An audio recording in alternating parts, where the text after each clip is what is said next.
Bismillahirrahmanirrahim. Assalamualaikum warahmatullahi wabarakatuh.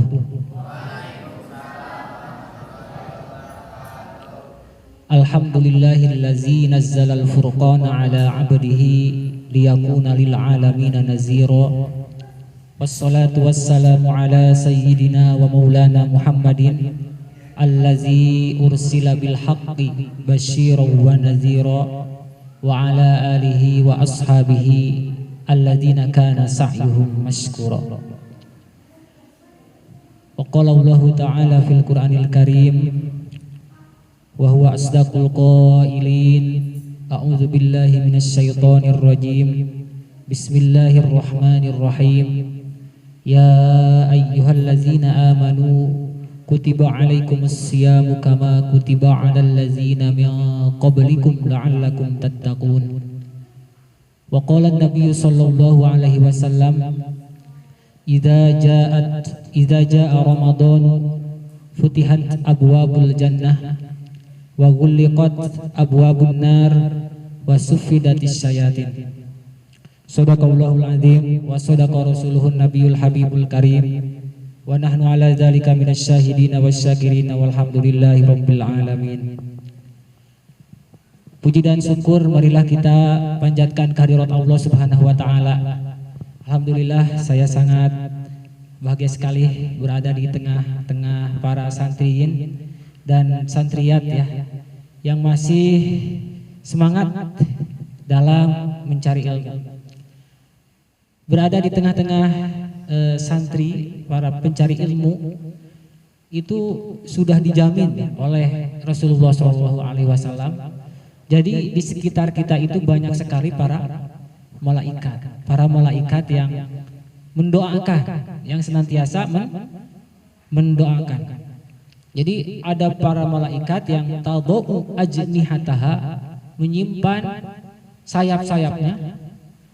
Itu tuh karena apa? Ridon li tolabil ilmi, karena mereka itu merasa ridho, merasa rela, merasa besar hatinya para malaikat itu dengan banyaknya para pencari ilmu.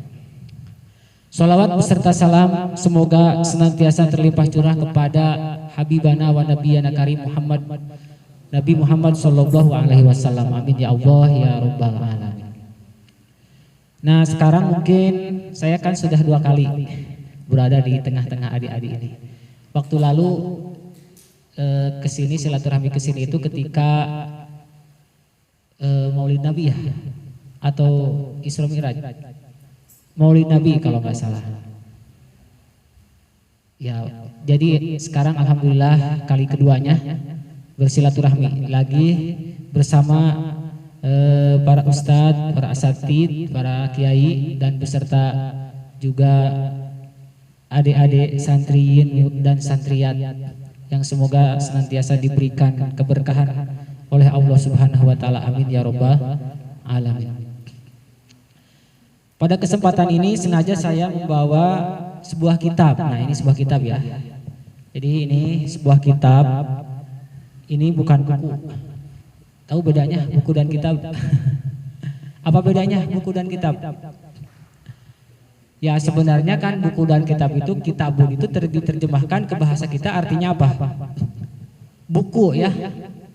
Tapi kalau kitab itu isinya pasti berbahasa Arab. Karena temanya ini menyambut ya tarhib itu pakai ha. Kayak marhaban itu artinya apa? Selamat datang. Kalau tarhib, rohaba yurhibu tarhiban. Nah itu artinya kita sebagai umat muslim menyambut kedatangan apa yang akan datang kepada kita, yaitu bulan Ramadan. Berbicara tentang bulan Ramadan, tentu nanti kita akan berbicara tentang puasa ya. Puasa Ramadan yang mana puasa itu hanya diwajibkan bagi umat Rasulullah sallallahu alaihi wasallam itu hanya di bulan Ramadan.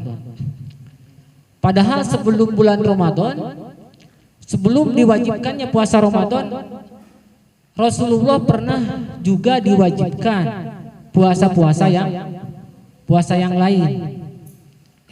Seperti karena Rasulullah Shallallahu Alaihi Wasallam yasumu fi kulli syahrin salasata ayyamin wa yasumu fi yaumi Asyura. Jadi sebelum diwajibkannya puasa Ramadan, yang pertama diwajibkan itu adalah puasa 3 hari setiap bulan, atau yang disebut dengan puasa apa? Ayyamul Bid. Nah, Ayyamul Bid itu adalah hari-hari putih.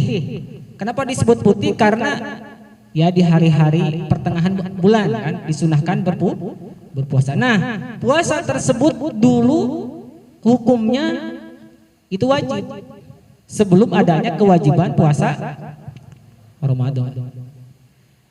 Selain itu juga puasa Asyura tanggal 10 Muharram itu juga wajib. Akan tetapi setelah Rasulullah Shallallahu Alaihi Wasallam hijrah dari Makkah ke Madinah, nah, di tahun kedua hijrah, jadi tahun hijrah itu dijadikan hijrahnya Rasul dari Makkah ke Madinah itu dijadikan apa? Dijadikan sebagai tahun pertama penanggalan bulan Hijriah. Nah, diwajibkannya puasa Ramadan itu pada tahun kedua Hijriah, ya. Pada tahun kedua Hijriah, yaitu tepatnya di bulan Sya'ban. Di bulan Sya'ban. Jadi ayat yang berbunyi tadi surat Al-Baqarah ayat 183 ya. Ya ayyuhallazina amanu kutiba alaikumus siyamu kama kutiba alal ladzina min qablikum la'allakum tattaqun. Itu diturunkan di bulan apa?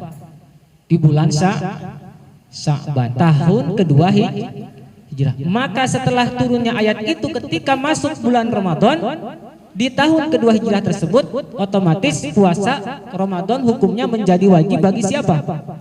Bagi umatnya Rasulullah Shallallahu Alaihi Wasallam.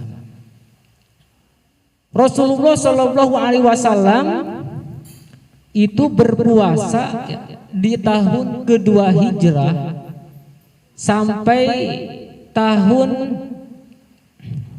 pokoknya 9 tahun. Jadi sampai tahun ke-11 hijrah.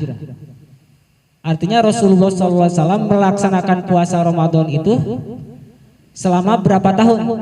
Maksudnya berapa tahun Rasulullah SAW mengalami di usia Rasulullah SAW itu mengalami atau melaksanakan ibadah puasa Ramadan. Itu adalah 9 kali. Dari tahun kedua Hijriah sampai tahun ke-11 Hijriah.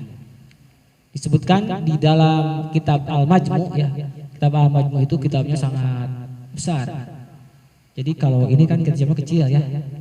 Nah, kitab Al-Majmu ini beberapa jilid itu. Dan pasti itu harganya itu mahal pasti ya. Jadi ada kitab-kitab yang harganya itu 4 juta, 5 juta kayak gitu. Jadi kitab-kitab nanti kalian kalau sudah bisa baca kitab-kitab kecil, baca kitab besar juga bakal bisa, insya Allah ya. Nah, dalam kitab Majmu tersebut disebutkan karena Rasulullah Shallallahu Alaihi Wasallam yasumu tis'a sinina fi Ramadan. Jadi selama 9 tahun dari berpuasa Ramadan.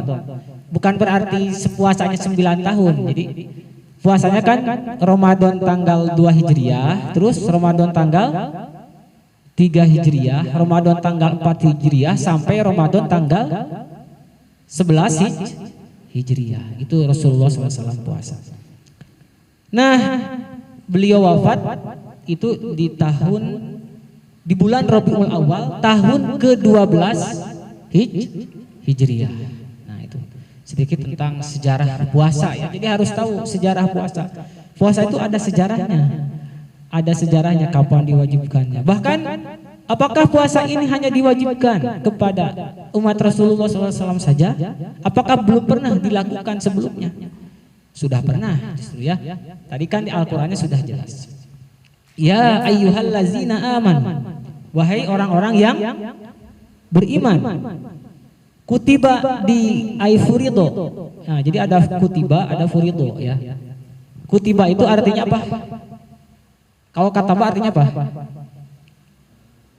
Menulis. Ya, betul. Kataba itu menulis. Nah, kalau ini disebutnya apa?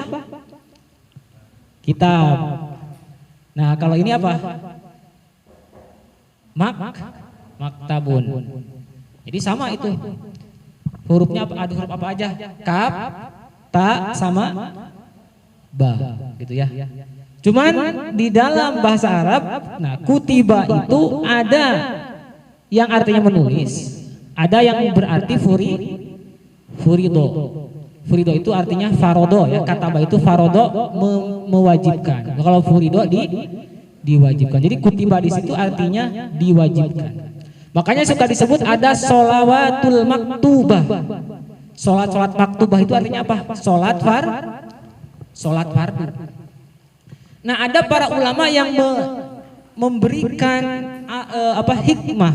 Kenapa Al-Quran memakai bahasa kutiba? Padahal kutiba itu kan lebih sering untuk menulis. Itu karena saking dekatnya Ramadan dengan Al-Quran, ya. Karena di dalam Al-Quran itu namanya kan ada banyak, ya. Namanya ada banyak. Ini salah satu namanya adalah Alkitab. Jadi Alkitab itu bukan kitabnya orang-orang Yahudi Nasrani ya.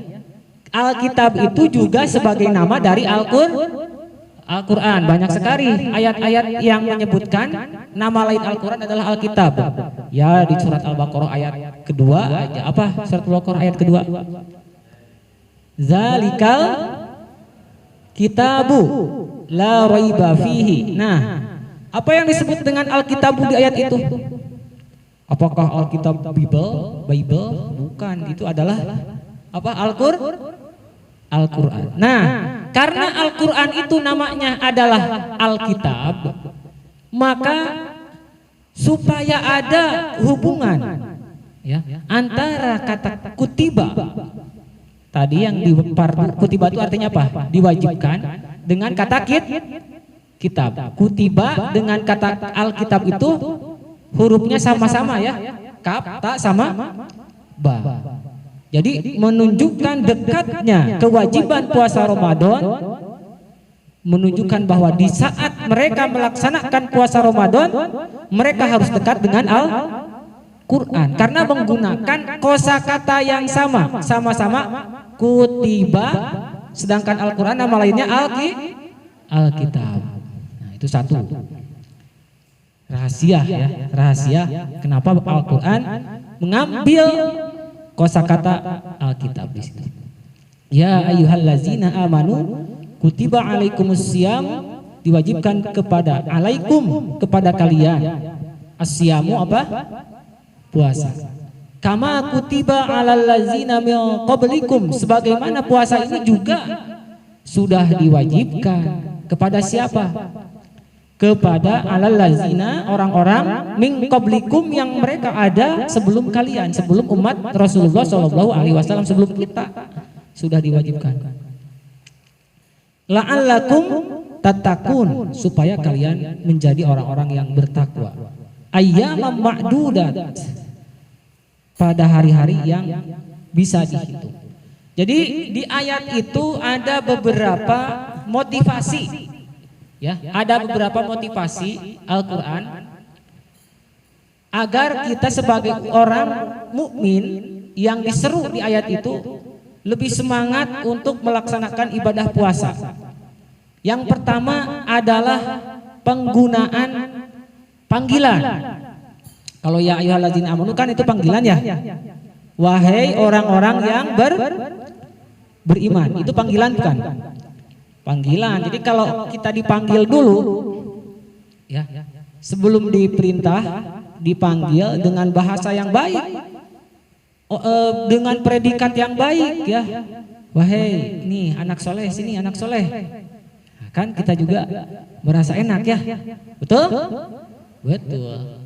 Ini juga Allah sama memanggil kita sebagai orang yang beriman. Ya ayyuhallazina amanu. Predikat mukminin itu bukan predikat rendah.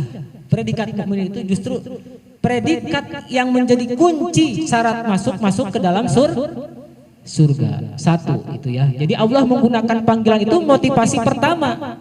Ayatnya sudah diawali dengan seruan. Nah, itu dicatat ya, nanti ditanya sama Pak Ustadz. Pak Ustadz Ali sama Pak Ustadz Anis, insya Allah. Dites nanti ya. Atau nanti ditonton itu kan ada videonya. Itu jadi yang pertama apa?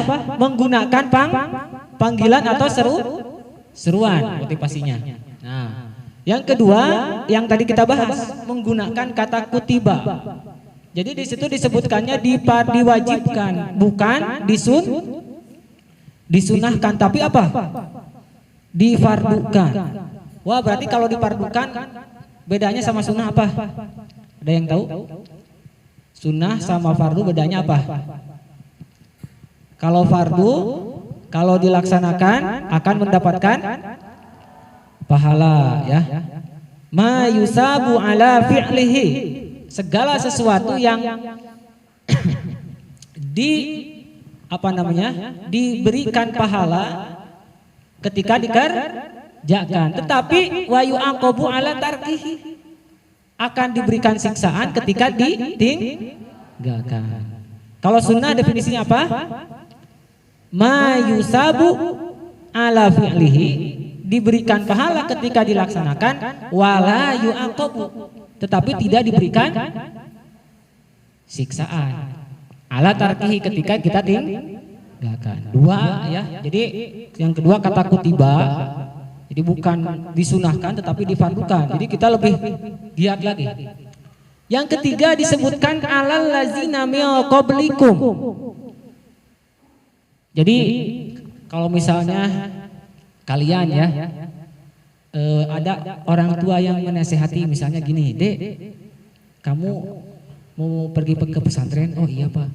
Saya mau pergi pesantren, mohon doanya, Pak."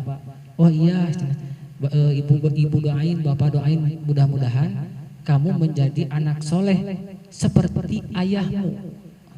Nah, misalnya seperti ayahmu, seperti orang tuamu. Kan kita jadi lebih termotivasi disebutkan. Oh, berarti orang tua kita itu dulu juga termasuk orang yang dianggap oleh orang lain orang baik. Kita lebih termotivasi ketika disebutkan bahwa kesolehan itu sudah dilakukan oleh orang-orang sebelum kita, yaitu siapa? Orang tua kita. Nah, Al-Quran juga sama bahasanya. Ya ayyuhallazina amanu kutiba alaikumussyam kama kutiba alal lazina diwajibkan puasa itu bukan hanya bukan hanya kalian yang sudah dikenai kewajiban puasa itu, orang lain juga itu umat yang ada sebelum Rasulullah SAW diutus juga punya kewajiban berpuasa. Oh, jadi kita lebih semangat nih. Kenapa? Karena ditambah pengetahuan kita, ternyata yang puasa itu bukan hanya kita. Umat Rasulullah juga sudah puasa. Kayak tadi, "Dek, ya jadi anak soleh ya, seperti ayahmu, seperti kakekmu." Nah, gitu kan. Ibarat gitu, bahasa Quran itu juga. Kalian harus berpuasa seperti orang dulu juga berpuasa, gitu kan. Nah, itu dua. Yang ketiga, la'allakum tattaqun. Nah, itu yang ketiga. La'allakum tattaqun itu artinya apa? Agar kalian menjadi orang yang bertakwa. Nah, jadi tujuan utama dari puasa itu adalah la'allakum tattaqun. Kembali ke yang sebelumnya. Tadi kan disebutkan bahwa puasa itu diwajibkan kepada siapa? Kepada orang-orang sebelum kalian. Nah, contohnya Nabi apa yang punya syariat berpuasa? Ada yang tahu? Nabi yang puasanya itu kita juga suka melaksanakan. Satu hari puasa, satu hari berbuka. Ya, Nabi apa namanya? Nah, pada tahu ya. Nabi Dawud alaihis salam. Jadi hukumnya puasa bagi umat Nabi Daud alaihissalam itu bukan seperti kita. Kalau kita cukup aja 1 bulan di bulan Ramadan, itu juga ada yang malas ya. Ada sebahagian. Yang tidak mondok itu yang malas itu. Nah, kalau Nabi Daud alaihissalam berpuasanya itu 1 hari berpuasa, 1 hari tidak berbuka. 1 hari berpuasa, 1 hari berbuka. Dan itu hukumnya apa? Wajib bagi umat Nabi Daud itu. Hukum puasa Daud bagi umat Nabi Daud hukumnya wajib. Berarti lebih ringan mana nih antara puasa kita umat Nabi Muhammad dengan puasa Nabi Daud alaihissalam? Lebih ringan kita atau lebih ringan puasanya umat Nabi Daud? Lebih ringan kita puasanya, tapi pahalanya lebih besar. Nah, itulah kelebihan umat Rasulullah Shallallahu Alaihi Wasallam. Selain itu ada juga yang berpuasa ya. Ada juga selain Nabi Daud juga ada. Siti Maryam, ya. Siti Maryam tahu? Ada surah Maryam ya. Ada surah Maryam, surat yang ke-19. Di situ ada kata puasa, kata saum ya.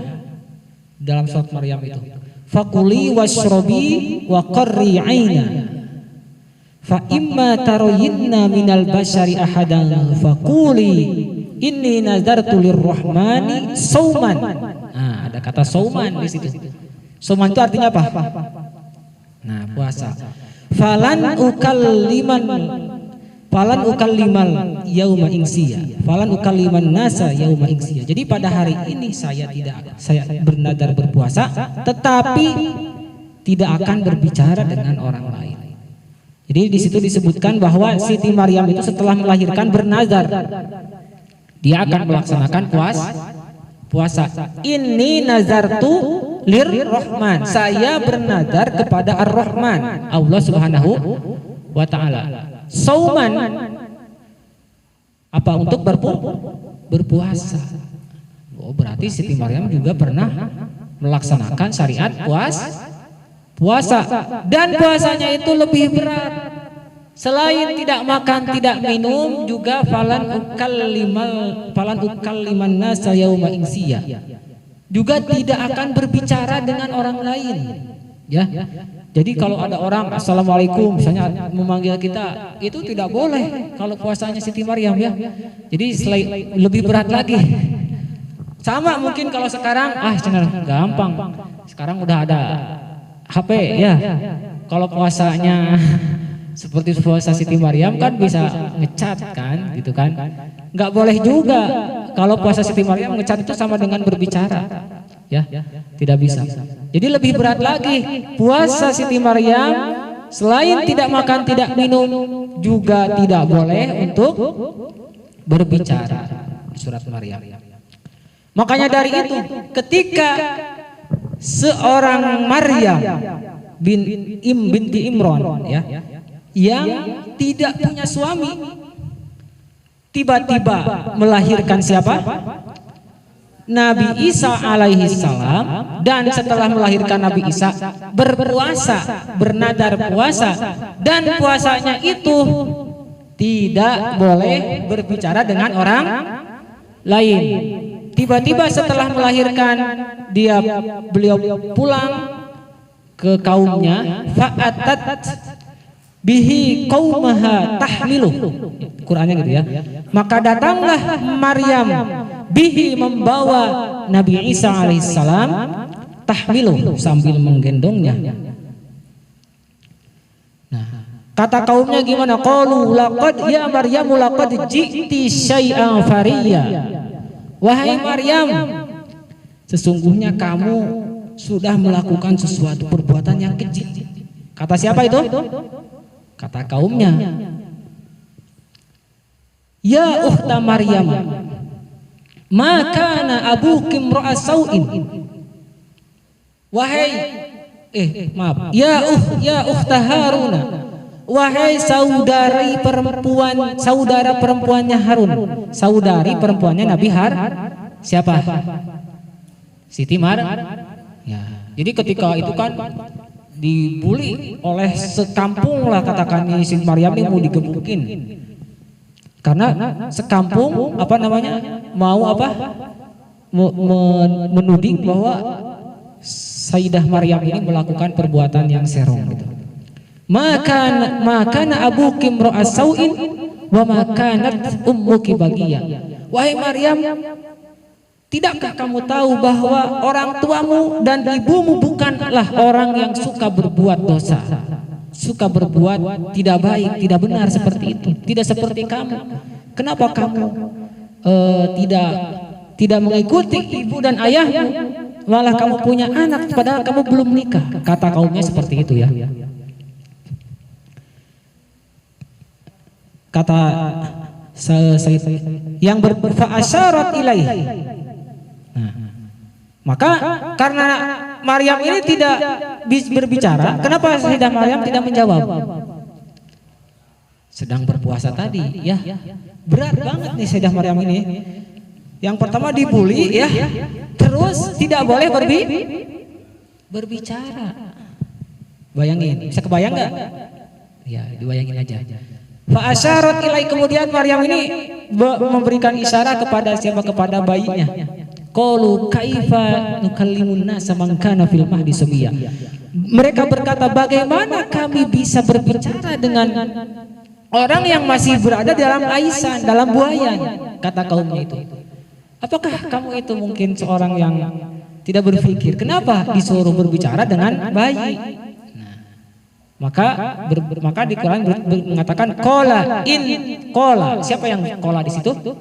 Adalah Nabi Isa yang ketika itu usianya masih baru lahir, bukan bayi lagi. Ya bayi yang baru lahir. Berbicara gimana? Kola ini Abdullah. Seorang bayi bisa berbicara ya. Ada 4 bayi yang bisa berbicara di dunia ini.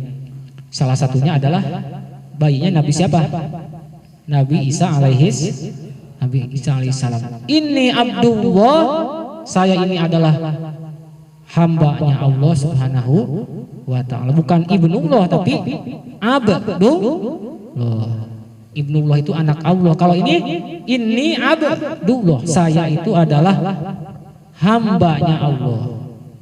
Atani al-kitaba wa ja'alani sobiyya, yang nanti aku akan diberikan kitab, sebuah kitab, dan waja'alani nabiyya, dan akan dijadikan seorang nabi. Kata siapa itu? Kata bayi yang baru lahir yang digendong oleh Sayyidah Maryam yang sedang berpuasa. Nah, itu adalah puasa siapa?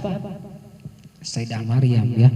Jadi alal lazina min qablikum kama kutiba alal lazina sebagaimana telah diwajibkan kepada orang-orang yang ada sebelum kalian, la'allakum tattaqun, agar kalian ini menjadi orang yang bertakwa. Nah, itu tadi itu yang ketiga ya. Di yang pertama ya ayyuhallazina amanu. Oh, udah 4 berarti ya. Yang pertama seruan ya ayyuhallazina amanu, yang kedua apa? Kutibanya difardukan. Yang ketiga alal lazina min qablikum, kepada orang-orang sebelum kalian.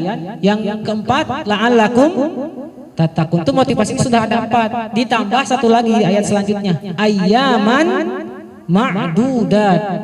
ma'dudatin, hanya pada hari-hari yang sedikit. Jadi itu ayyaman ma'dudat itu maksudnya hari-hari yang sedikit. Nah, disebutkan sedikit kan menjadi termotivasi ya. Itu juga motivasi. Oh, cuma sedikit puasanya. Tidak seperti puasa Nabi Daud alaihissalam. Tidak seperti puasanya Sayyidah Maryam. Kita mah boleh berbicara. Nah, itu tentang kewajiban berpuasa. Nah, selanjutnya apa saja keistimewaan. Nah, ini kitab ini sengaja dibawa biar nanti di pesantren ini dikaji ya. Mudah-mudahan. Ini tipis banget ini. Tentang maqasidus shaum ya, yang ditulis oleh Sultanul Ulama Syekh Al-Izz bin Abdissalam. Nah, di sini disebutkan ada yang pertama hadis ya. Sebelum hadis disebutkan dulu nih apa saja keutamaan berpuasa. Yang pertama ada raf'ud darajat, ya, diangkat derajat. Kenapa seperti itu? Karena ketika kita melaksanakan ibadah puasa di bulan Ramadan, maka Allah akan membukakan banyak pintu-pintu ketaatan, kebaikan, dan Allah akan mempercepat pahala beserta ijabah doa setiap orang yang melaksanakan ibadah puasa. Nah, di sini disebutkan ada salah satu hadis, idza jaa Ramadan, apabila datang bulan Ramadan, futihat abwabul jannah, maka nanti akan dibukakan apa? Pintu surga. Wa ghulliqat abwabun nar, dan akan ditutup pintu neraka. Wa suffidatis syayatin, dan yang terakhir akan diborgol setan-setan itu ketika bulan puasa. Nah, ini maksudnya bagaimana nih pemahaman hadis ini ya? Apakah setan itu benar-benar diborgol atau seperti apa? Jadi kita harus tahu juga. Yang pertama di sini disebutkan futihat tadi apa? Abu-abu jannah, dibukakan pintu-pintu surga. Ya. Kenapa disebut dibukakan pintu-pintu surga? Karena tadi sudah disebutkan ketika melaksanakan ibadah puasa di bulan Ramadan, Allah akan membuka pintu-pintu kebaikan dan akan melipat gandakan setiap pahala kebaikan yang kita lakukan. Jadi seolah-olah Allah membuka pintu surga selebar-lebarnya khusus bagi orang yang sedang melaksanakan ibadah. Tapi kalau dia mau melaksanakan puasa dan mau memperbanyak amal ibadah ketika bulan puasa. Wa ghulliqat abwabun nar, dan pintu neraka ditutup. Ditutup di sini karena apa? Karena ketika seseorang melaksanakan ibadah puasa, maka dia akan cenderung tidak mau atau akan sedikit sekali keinginannya untuk ingin dia melaksanakan maksiat. Jadi kalau orang yang berpuasa itu jauh dari kemaksiatan. Kalau puasa masih bermaksiat, puasanya belum baik. Orang yang berpuasa sebenarnya ketika melaksanakan puasa, maka dia akan lebih banyak hatinya tergerak untuk melakukan kebaikan daripada apa? Melaksanakan kemaksiatan. Maka disebutkan wa ghulliqat abwabun nar. Nah, seterusnya yang terakhir di sini disebutkan wa suffidatis syayatin. Nah, artinya apa tadi wa suffidatis syayatin? Setan-setan akan diborgol ya. Nah, di sini ada penjelasannya. Kenapa disebutkan di sini setan diborgol ya? Fa in qila kaifa nara asy-syurura wal ma'asiya waqi'atan fi Ramadan katsiran. Kenapa kalau setan diborgol, kenapa masih banyak terjadi kemaksiatan? Nah, apakah memang semua setan itu diborgol atau maksudnya seperti apa? Ketika bulan Ramadan masih ada kemaksiatan enggak? Masih ya. Kita yang di pesantren alhamdulillah diberikan kekuatan oleh Allah.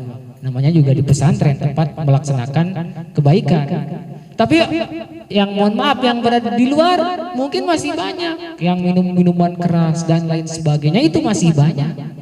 Yang melakukan perjudian dan lain sebagainya di bulan Ramadan masih banyak. Bagaimana kalau ada yang bertanya seperti itu? Padahal falau sufidatis syayatin lam yaqdali, andaikan setan diborgol maka tidak akan ada kejahatan bulan Ramadan, betul? Betul, tapi kenyataannya masih ada. Nah, berarti maksudnya apa? Setan diborgol itu ya.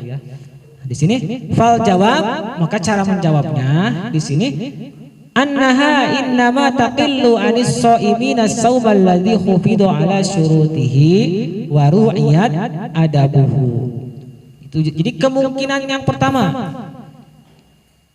Yang dimaksud dengan setan diborgol itu adalah innamat taqilu, keburukan-keburukan tersebut akan sedikit dilakukan anis shaimina oleh orang-orang yang melaksanakan puasa, akan tetapi as-sauma alladhi hufidu ala surutihi, yang puasanya itu masih menjaga syarat-syaratnya wa adabihi dan adab-adab berpuasa. Jadi jangan aneh kalau ada orang yang berpuasa tapi masih melakukan kemaksiatan, berarti orang itu puasanya masih hanya menahan lapar dan haus. Tetapi dia tidak menjaga syarat-syarat dan adab-adab berpuasa. Itu termasuk dalam salah satu hadis ya. Rubba shaimin laisa lahu min siyamihi illal ju' wal atus. Banyak sekali orang yang berpuasa akan tetapi dia tidak mendapatkan sedikit apapun dari puasanya kecuali rasa lapar dan haus. Yaitu salah satunya ini mungkin orang yang berpuasa perutnya menahan lapar dan haus tapi masih melakukan perbuatan maksiat. Atau kemungkinan kedua ya, setan itu memang sudah diborgol. Setan-setan yang mengganggu manusia sudah diborgol, akan tetapi kejahatan-kejahatan yang masih ada di bulan Ramadan dan bahkan dilakukan oleh orang yang berpuasa itu karena li'anna lidzalika asbaban. Karena apa? Karena sebab-sebab kemaksiatan itu bukan hanya syaiton atau setan, bukan hanya setan katanya. Apa tuh? Banyak ya, kan nufusil khabisah, seperti nufus jiwa atau orang yang memiliki watak yang buruk.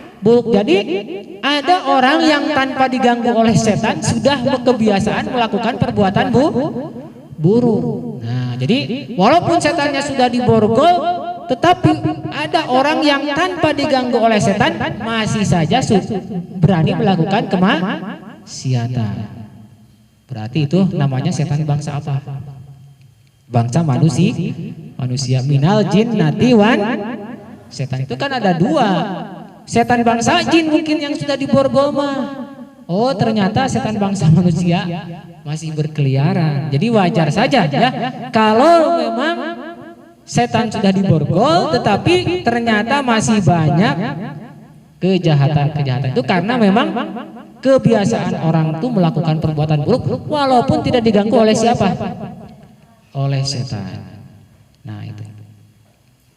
Nah, saya tidak akan banyak-banyak. Yang terakhir aja. Selanjutnya di bulan Ramadan kan tadi sudah disebutkan ya bahwa penyebutan kata kutiba itu akar katanya sama dengan kata Alkitab. Alkitab itu apa artinya?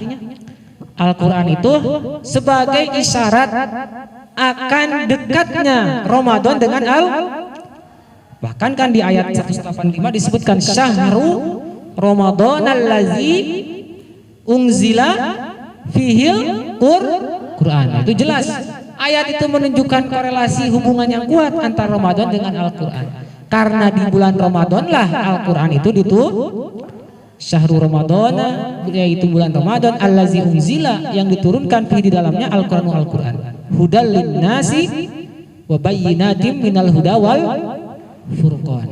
Nah, jadi dekatnya bulan Ramadan dengan Al-Quran jelas. Yang pertama tadi apa? Dari kata kutiba ya. Ingat-ingat. Jadi kalian kalau mau ceramah juga nanti ada referensinya. Oh, ternyata kenapa disebut kutiba ini tidak furido? Oh, karena biar dekat dengan kata Alkitab. Kitab itu artinya Al-Qur'an. Oh, jadi bulan Ramadan itu orang harus dekat dengan Al-Qur'an. Itu yang pertama. Yang kedua, syahrul Ramadan allazi unzila fihil Qur'an. Itu juga ya. Terus selanjutnya di bulan Ramadan juga. Nah, di sini disebutkan. Ya. Di bulan Ramadan itu wakana wa fi sahihain. Nah, di sini di dalam kitab Sahih Bukhari Muslim ya disebutkan karena Nabi sallallahu alaihi wasallam ajwa dan nas. Rasulullah sallallahu alaihi wasallam di bulan Ramadan ini ajwa dan nas.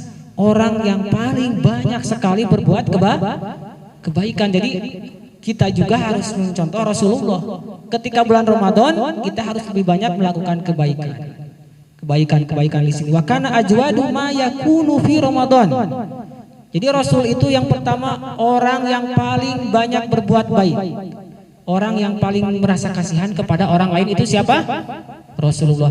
Dan sifat kasih sayang Rasulullah yang baik, yang paling baik, yang sangat baik itu terjadi juga sangat kuat atau dikuatkan lagi, apalagi di bulan Ramadan.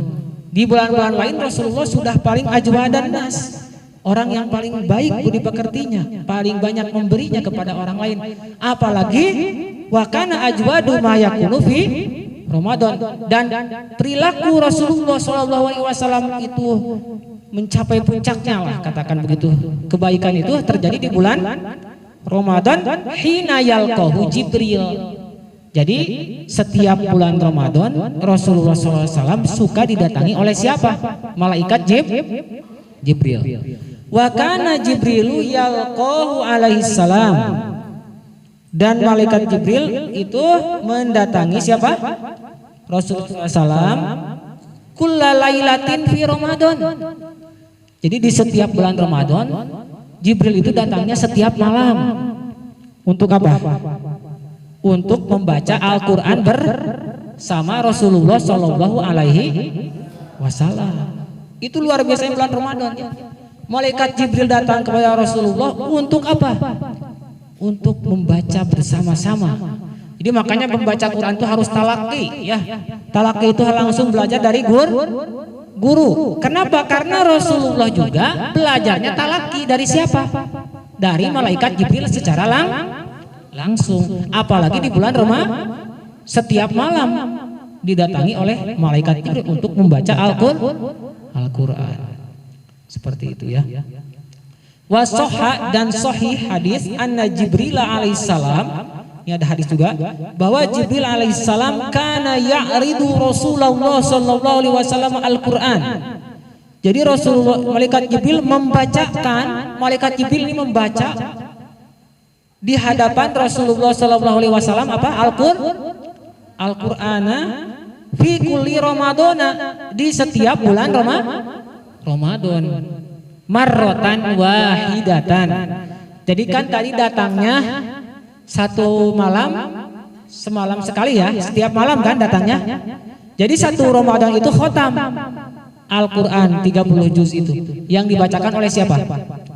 Oleh malaikat Jibril di hadapan Rasulullah, dan setelah itu Rasulullah membacakan di hadapan malaikat Jibril. Akan tetapi ketika falamma kana al-amul ladzi tufiya fih, pada tahun keberapa? Kurang lebih tahun ke-12 ya.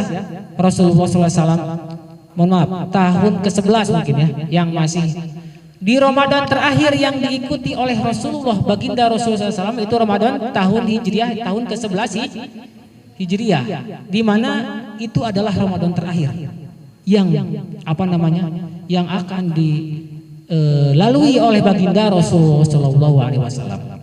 Apa yang terjadi di Ramadan terakhir itu? Falamakan al-amul ladzi tufiya fih aqibahu arodohu marrataini. Malaikat Jibril itu membacakannya 2 kali khotam.